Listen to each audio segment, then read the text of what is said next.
నమస్తే, welcome to I news. 3 రోజుల విరామం తర్వాత రేపటి నుంచి తెలంగాణ అసెంబ్లీ సమావేశాలు తిరిగి ప్రారంభం కానున్నాయి. అయితే ఈసారి సభలో సాగునీటి ప్రాజెక్టుల చుట్టూ రాజకీయ సెగలు రేగడం ఖాయంగా కనిపిస్తుంది. కృష్ణా గోదావరి జిల్లాలో తెలంగాణ వాటా మొదలుకొని పాలమూరు రంగారెడ్డి ప్రాజెక్టు వరకు అధికార కాంగ్రెస్ ప్రతిపక్ష బీఆర్ఎస్ మధ్య పవర్ పాయింట్ ప్రెజెంటేషన్ల యుద్ధం జరగబోతుంది.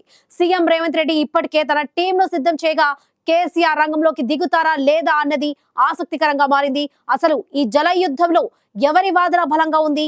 ఇప్పుడు ఈ స్పెషల్ స్టోరీలో చూద్దాం.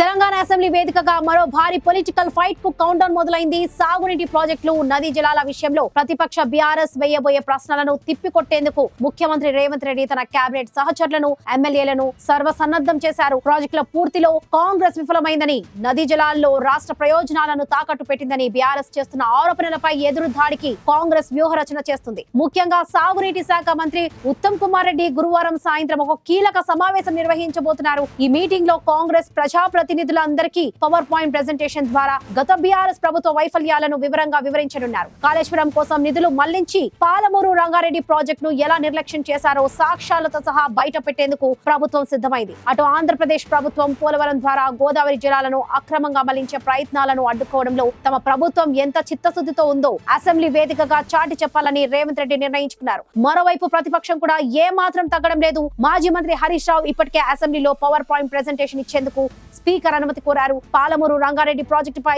జనరేట్ అవుతున్న పాలిటిక్స్ లో కేసీఆర్ స్వయంగా రంగంలోకి దిగి మాస్ మూవ్మెంట్ స్టార్ట్ చేస్తానని హెచ్చరించడం సభలో ఉత్కంఠను పెంచుతుంది. ధైర్యం ఉంటే అసెంబ్లీకి వచ్చి చర్చలో పాల్గొనాలి అంటూ కేసీఆర్ కు రేవంత్ రెడ్డి విసిరిన ఛాలెంజ్ ఇప్పుడు హాట్ టాపిక్ గా మారింది. కృష్ణా గోదావరి జిల్లాలో తెలంగాణకు దక్కాల్సిన 968 టీఎంసీల వాటాను కాపాడతామని ప్రభుత్వం చెబుతుంటే క్షేత్రస్థాయిలో పరిస్థితి వేరేలా ఉందని బీఆర్ఎస్ విమర్శిస్తుంది. పోలవరం నల్లమల సాగర్ లింక్ ప్రాజెక్ట్ ద్వారా ఏపీ ప్రభుత్వం 200 టీఎంసీల గోదావరి వరద జలాలను తరలించుకుపోతుంటే కాంగ్రెస్ ఏం చేస్తుందని బీఆర్ఎస్ నిలదీస్తుంది. ఇరు పక్షాల డాక్యుమెంట్లు లెక్కలతో సిద్ధమవుతున్న వేళ రేపు అసెంబ్లీలో సాగునీటి చర్చ రణరంగాన్ని తలపించడం ఖాయం.